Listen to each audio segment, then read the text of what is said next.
بسم اللہ الرحمن الرحیم۔ السلام علیکم۔ میرا نام ہے عاصر رشید اور آپ دیکھ رہے ہیں مرڈر مسٹری اور فیکٹس۔ کبھی کسی کے پیسوں سے کوئی خود کو امیر کروا سکتا ہے؟ کسی کی محنت سے کمائی ہوئی دولت کو کوئی اتنی آسانی سے کیسے چرا سکتا ہے؟ آج جو میں آپ کو کیس سنانے والا ہوں، دراصل یہ ایک کیس نہیں بلکہ دو حیرت انگیز کیس ہیں۔ مگر شاید یہ ایک ہی کیس ہے، مگر نہیں، یہ دو کیس ہی ہیں۔ مجھے تو سمجھ نہیں آ رہا کہ ایک کیس ہے یا کہ دو کیس ہیں۔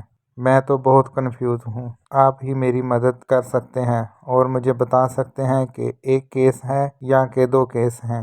فیصلہ آپ پر چھوڑتا ہوں۔ بات دراصل یہ ہے کہ ان کیسز میں سملیرٹی اتنی ہے کہ آپ بھی کنفیوز ہو جائیں گے۔ شہر بھی ایک ہے، علاقہ بھی ایک ہے، کیس بھی ایک ہی نوعیت کے ہیں، واردات کا طریقہ بھی ایک ہے۔ دونوں کیسز میں ڈیٹ اور ٹائم کا بھی زیادہ وقفہ نہیں ہے۔ مجرموں نے جرم بھی ایک ہی طریقے سے کیا ہے۔ جرم میں ملوث کرداروں کا تعلق بھی ایک جیسا ہے۔ یہ دونوں وارداتیں اغوا برائے تاوان کی ہیں۔ 2014 کے سال کا آغاز کراچی کے شہریوں کے لیے انتہائی بھاری ثابت ہوا۔ یکے بعد دیگرے دو واقعات جو الگ الگ پیش آئے مگر نتائج کے اعتبار سے ایک ہی جیسے ہیں۔ پاکستان کا آبادی کے لحاظ سے سب سے بڑا شہر کراچی۔ کراچی میں چوک اعظم، جسے منی کراچی بھی کہا جائے تو غلط نہیں ہوگا۔ اس شہر میں جرائم میں اس قدر مماثلت ہے اور زندگی اتنی مصروف ہے کہ پڑوسی اپنے پڑوسی کے بارے میں نہیں جانتا۔ ہر آدمی کو صرف کام سے غرض ہے، کسی کو یہ فکر نہیں کہ کون کیا کر رہا ہے۔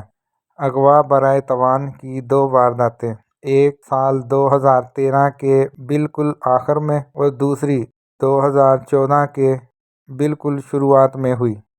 واقعہ چک نمبر جو میں آپ کو نہیں بتاؤں گا اور وارڈ نمبر 3 کے آخری حصے کا رہائشی محمد الطاف کمبو، جو کہ ایک غریب اور محنت کش آدمی ہے۔ اتنا شریف آدمی ہے کہ جس کا کسی سے کبھی کوئی لڑائی جھگڑا، کوئی معمولی نوک جھونک بھی نہیں، جس کی دنیا صرف اس کے دو بچوں کے گرد گھومتی تھی۔ دو بچوں میں سے بڑا 7 سالہ عمر اور دوسرا اس سے تھوڑا چھوٹا تھا۔ عمر ابھی ابتدائی کلاس میں پڑھتا تھا۔ الطاف اپنے کام اور روزی کے سلسلے میں زیادہ وقت باہر گزارتا تھا۔ 2013 کے آخری دن تھے۔ کوئی الطاف کے بیٹے عمر کو بلاتا ہے اور اپنے ساتھ لے کر چلا جاتا ہے۔ دوپہر سے رات ہونے لگتی ہے۔ الطاف اور اس کی بیوی اس بات سے بالکل انجان تھے۔ عمر کو سب جانتے تھے کیونکہ عمر ابھی 7 سالہ چھوٹا بچہ تھا جو اکثر گلی میں کھیلتا تھا۔ الطاف اور اس کی بیوی اس بات سے بالکل انجان تھے۔ کچھ دیر بعد الطاف کے موبائل پر کال آتی ہے۔ کال کرنے والا اس کو بتاتا ہے کہ اس نے عمر کو اغوا کر لیا ہے اور الطاف سے رقم مانگتا ہے۔ الطاف پہلے اس کو مذاق سمجھتا ہے۔ اس کال آنے سے کچھ دیر پہلے الطاف اس بات کی تسلی کر چکا تھا کہ اس کا بچہ گھر میں موجود نہیں ہے۔ اغوا کرنے والا الطاف سے کچھ زیادہ رقم مانگتا ہے۔ یہ بھی اندازہ تھا کہ الطاف اتنی رقم آسانی سے اکٹھی نہیں کر سکے گا کیونکہ اغوا کرنے والا الطاف کو اچھی طرح جانتا تھا اور الطاف بھی اسے اچھی طرح جانتا تھا، مگر الطاف کو ہرگز یہ اندازہ نہیں تھا کہ وہ کون ہے۔ الطاف ایک سیدھا سادہ شریف بندہ ہے، زندگی ایک سادہ طریقے سے گزار رہا ہے۔ الطاف فون سنتے ہی سن ہو جاتا ہے۔ الطاف کی دنیا اس کی آنکھوں کے آگے گم جاتی ہے۔ الطاف جو سن رہا تھا اسے اپنے کانوں پر یقین نہیں آ رہا تھا۔ الطاف نے اپنے بیٹے عمر کی آزادی کے لیے رقم کم کرنا شروع کی۔ اغوا کار کیونکہ الطاف کے مالی حالات جانتے تھے، اس لیے 3 لاکھ روپے میں ان کی بات چیت مکمل ہو گئی۔ جیسا کہ اغوا برائے تاوان کے معاملات میں ہدایت کی جاتی ہے کہ پولیس کو اس معاملے میں اطلاع نہیں دینی۔ ہوتا بھی یہ ہے کہ گھر والے اس طرح کے کیس میں پولیس کو خبر نہیں کرتے اور کوشش کرتے ہیں کہ تاوان ادا کر کے اپنے پیاروں کو جلد سے جلد اپنے پاس لے آئیں۔ یہ ایک غلطی بھی ہو سکتی ہے۔ اغوا کے زیادہ کیسز میں اغوا کار آپ کے بہت ہی قریبی رشتہ دار، جاننے والے بھی ہو سکتے ہیں۔ اغوا ہونے والا ان کو پہچان جاتا ہے اور وہ رقم لینے کے باوجود بھی چھوڑ نہیں سکتے کیونکہ ان کی شناخت ہو چکی ہوتی ہے۔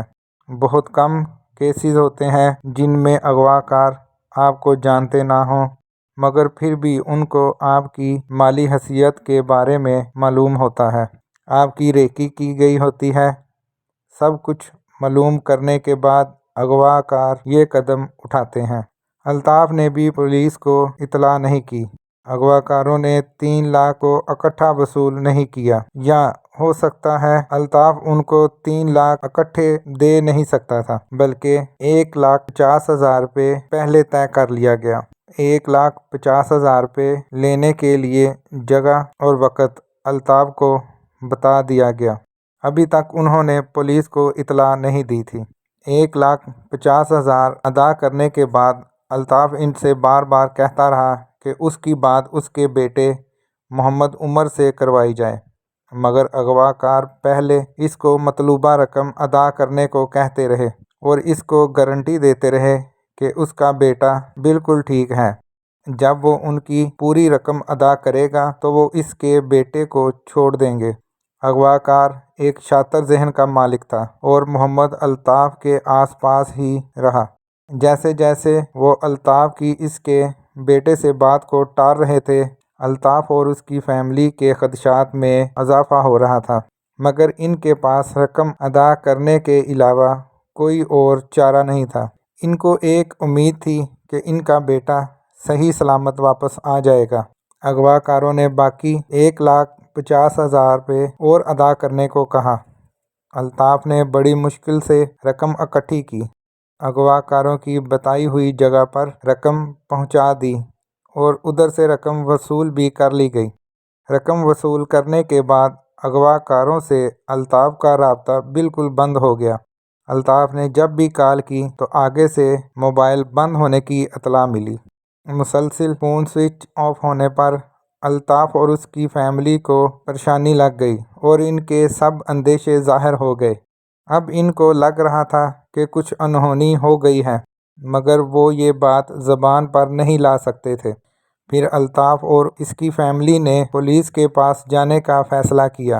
پولیس اسٹیشن چوک اعظم میں مقدمہ درج کروایا گیا۔ پوری بات تفصیل سے بتائی گئی۔ پولیس نے اپنی طرف سے مکمل سوالات جوابات پوچھے۔ اغوا کاروں اور الطاف کے نمبر لیے گئے۔ اغوا کاروں کے مکمل کال ڈیٹا نکلوانا اب پولیس کا کام تھا۔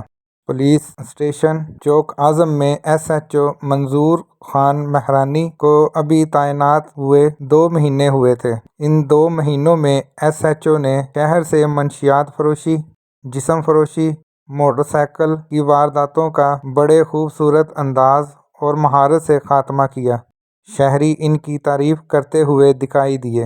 ابھی داد کا سلسلہ تھما نہ تھا کہ عمر کمبو کے اغوا کا سلسلہ درپیش ہوا۔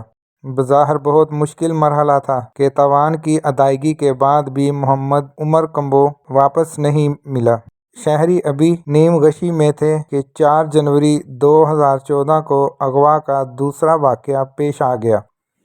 محمد عمر کمبو کا اغوا وارڈ نمبر 3 میں ہوا۔ محمد الطاف کمبو کے گھر سے کچھ ہی دوری پر وارڈ نمبر 4 میں دوسرا واقعہ پیش آنے والا تھا۔ 4 جنوری 2014 کی تاریخ کو وارڈ نمبر 4 کے رہائشی ڈرائیور محمد رشید انصاری کا 28 سالہ جوان شادی شدہ ایم ایس سی کا طالب علم بیٹا قیصر رشید لاپتہ ہو جاتا ہے۔ ایک رات انتظار کرتے ادھر ادھر رشتہ داروں دوستوں کو فون کرتے گزر جاتی ہے۔ گھر والوں نے سوچا کہیں رات گزارنے رہ گیا ہوگا، صبح تک واپس آ جائے گا۔ سب ایک ہی گھر میں رہ رہے تھے۔ قیصر رشید کا موبائل بھی آف جا رہا تھا۔ گھر والوں نے سوچا کہ موبائل کی بیٹری ختم ہو گئی ہوگی، چارج کر کے خود ہی فون کرے گا۔ قیصر کی ازواجی زندگی میں بھی کوئی ایسی بات نہیں تھی جو پریشانی اور اندیشے والی تھی، اور ماں باپ سے قیصر کے تعلقات بھی بہت ٹھیک تھے۔ 5 جنوری 2014 کا دن پریشانیاں شروع کرنے والا تھا۔ 5 جنوری 2014 کو قیصر رشید کے موبائل نمبر سے کال آتی ہے تو سب کی جان میں جان آئی۔